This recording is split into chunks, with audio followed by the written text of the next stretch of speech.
സത്യം പറഞ്ഞു കഴിഞ്ഞാൽ എൻ്റെ ജനനം പോലും ഒരു അത്ഭുതമായിരുന്നു. കാരണം അപ്പൻ്റെ വീട്ടിൽ അവർ 5 മക്കളാണ്. 3 ആണ്, 2 പെണ്ണും. അതിൽ 3 പേപ്പന്മാർക്കും വല്യപ്പച്ചനും എല്ലാം പെൺകുട്ടികളാണ്. അപ്പോൾ അമ്മച്ചി ആദ്യം പ്രസവിച്ച ചേച്ചിയാണ്, പെൺകുട്ടിയായിരുന്നു. അപ്പോഴും അപ്പൂപ്പന് ഭയങ്കര സങ്കടമായിരുന്നു. കാരണം മക്കൾക്ക് ആർക്കും ആൺകുട്ടികൾ ഉണ്ടാവുന്നില്ല, തലമുറ കൊണ്ടുപോകാൻ ആരുമില്ല. അമ്മച്ചി വളരെ ഔസേപിതാവിൻ്റെ ഭക്തിയായിരുന്നു. അമ്മച്ചിയുടെ ഇടവക ഔസേപിതാവിൻ്റെയാണ്, എൻ്റെ ഇടവക ഔസേപിതാവിൻ്റെ ഇടവകയാണ്. അപ്പം അമ്മച്ചി ഔസേപിതാവിൻ്റെ എപ്പോഴും പ്രാർത്ഥിക്കുമായിരുന്നു. രണ്ടാമത്തെ ക്യാരിങ് ആയപ്പോൾ എനിക്ക് അൽത്താരുടെ വലതുവശത്ത് നിൽക്കുന്ന ഒരു കുഞ്ഞിനെ തന്നോന്ന് അമ്മച്ചി പ്രാർത്ഥിക്കുമായിരുന്നു. അങ്ങനെ ജനിക്കുവാണെങ്കിൽ ജോസഫ് എന്ന് പേരിടാമെന്ന് അമ്മച്ചി നേർന്നിരുന്നു. അങ്ങനെയാണ് 1994 മാർച്ച് 12 ഞാൻ ജനിക്കുന്നത്. ഔസേപിതാവിൻ്റെ മാസം തന്നെയാണ് ഞാൻ ജനിക്കുന്നത്.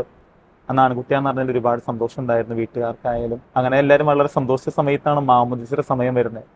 ആ സമയത്ത് അമ്മച്ചി പറഞ്ഞു കൊച്ചിൻ്റെ പേര് ജോസഫ് എന്നാണ് ഇടണ്ടേന്ന് പറഞ്ഞു. അപ്പോൾ അപ്പൂപ്പൻ എന്ത് സമ്മതിക്കുന്നില്ല, കാരണം അപ്പൂപ്പൻ്റെ ദേവസ്വനാണ്. അപ്പോൾ പരമ്പരാഗതമായിട്ട് അപ്പൂപ്പൻ്റെ പേരാണ് ആൺകുട്ടിക്ക് ഇടേണ്ടത്.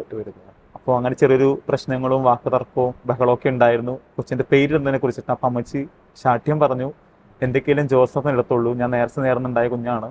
അങ്ങനെയാണ് ജോസഫിന് പേരിടുന്നത്. എൻ്റെ കുടുംബത്തിൽ ആർക്കും ജോസഫിന് പേരില്ല. അങ്ങനെ മാമച്ചി പേര് ജോസഫിന് ഇട്ടു. എന്നിട്ട് ആദ്യമായിട്ടൊരു ആൺകുട്ടി ഉണ്ടായതിൻ്റെ സന്തോഷത്തിൽ തന്നെ എല്ലാവരും വളരെ സ്നേഹത്തോടെയാണ് വളർത്തിയത്.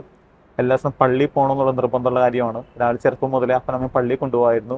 ചെറുപ്പം മുതൽ പിന്നീട് ഒറ്റയ്ക്ക് പോകാൻ പറ്റുന്ന പ്രായത്തിലും എല്ലാ ദിവസവും പള്ളിയിൽ പോകുമായിരുന്നു. സംഘടനകളൊക്കെ പ്രവർത്തിക്കും.